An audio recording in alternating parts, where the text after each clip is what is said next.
Welcome to this deep dive. We explore ideas to give you a shortcut to being well informed. And today, we're diving into something called shadowing. Right, a language learning technique. Yeah. Our source material really talks it up as super effective for learning English. Exactly. We've looked at this material explaining, how you can actually use shadowing for English. Mhm. And it seems, well, quite promising.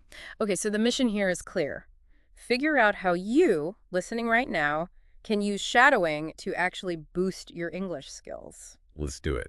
So for anyone who hasn't heard of it, what is shadowing? The sources say it's listening to a native speaker and repeating like almost right after them. Yeah, almost simultaneously. Yeah. But it's more than just parroting words back. Right, not mindless repetition. No, definitely not. The source stresses you're trying to capture everything.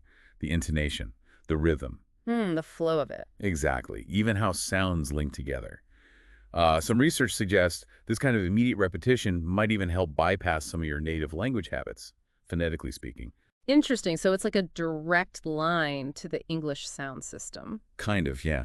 A more direct imprint. The material even encourages you, the listener, to just try repeating a short phrase right now. Makes it feel very hands-on.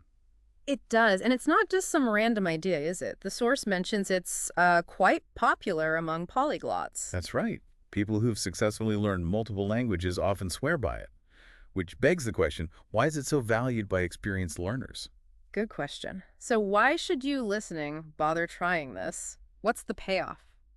The source points out a few big ones. First up, pronunciation. Ah, yes, the big one. It argues that by actively mimicking, you just naturally get better at hearing and making English sounds. That makes a lot of sense. It's often those subtle sound differences that really impact how clear you sound, isn't it?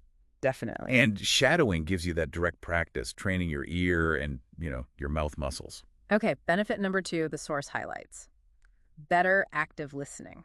which it absolutely has to improve, right? Yeah, if you're trying to echo someone almost instantly, you have to be listening intently, like hyper-focused. Precisely. You're not just passively hearing, you're actively processing to repeat. It's much more demanding than just listening. More demanding, but maybe more effective in the long run. Potentially, yes.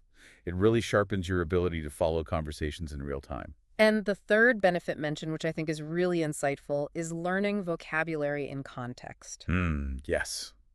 Very important. You're not just memorizing lists, you pick up phrases, idioms, new words as they're actually used. Absolutely. And you get the context, the tone, everything surrounding that word or phrase.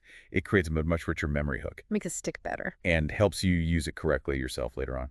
Okay, sold. It sounds genuinely useful. So how do you actually do it, practically speaking? Our source gives pretty clear steps. First, choose your material.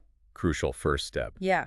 Pick English audio or video you actually find interesting. Podcasts, TV, YouTube, whatever keeps you engaged. Because if you're bored, you'll just, give up. Totally. It's got to be sustainable. So find something you like. Step 2, listen first. Right. Don't just jump into repeating. Listen to the section once or twice through. Get the gist of it. Exactly. Understand the meaning, feel the rhythm, the intonation patterns before you try to mimic them. Makes sense. Then step 3, the main event, repeat aloud. And the source makes a key point here.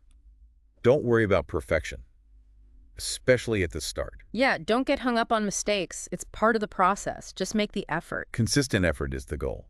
The imitation gets better with practice, naturally. Okay, step 4 is interesting. Record yourself. The self-feedback loop. Very powerful. I hadn't thought of that, but yeah, listening back lets you hear where you need work, track your progress. It gives you that objective view you might miss while you're actually speaking. You become your own coach, in a way. Cool. Step 5 is about consistency. Practice regularly. Little and often.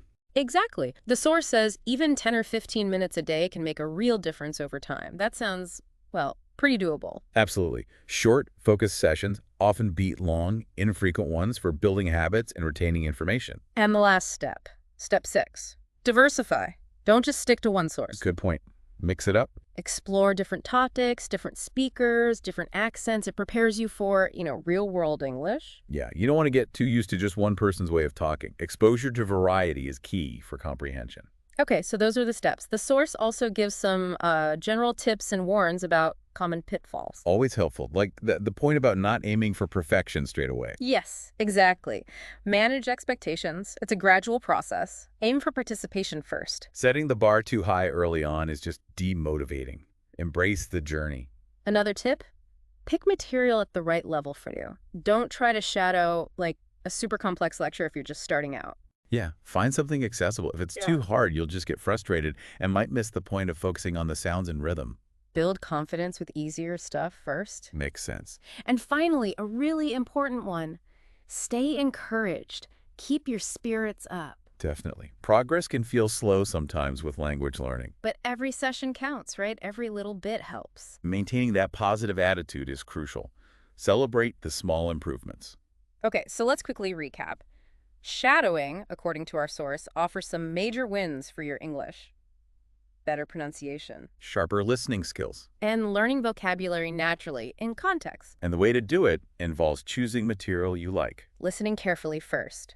Repeating aloud without stressing over perfection. Recording yourself for feedback. Practicing consistently, even just a little each day. And mixing up your sources. Plus, remember to be patient and stay positive. What really stands out is how active it is. It's not passive study. It's this dynamic engagement with the language, Yeah, it really forces you to embody the language in a way. which can seriously speed up progress and boost your confidence. It really makes you think, doesn't it? How actively mirroring language like this could be a shortcut to sounding more natural and feeling more confident when you speak. Absolutely. It's definitely worth considering if you're looking for a dynamic practice method. So give shadowing a try. It might just be what you need. And for more insights and techniques for your English learning journey, this is Mohamed. And Chris from the English Podcast channel. Do subscribe if you'd like more deep dives like this one.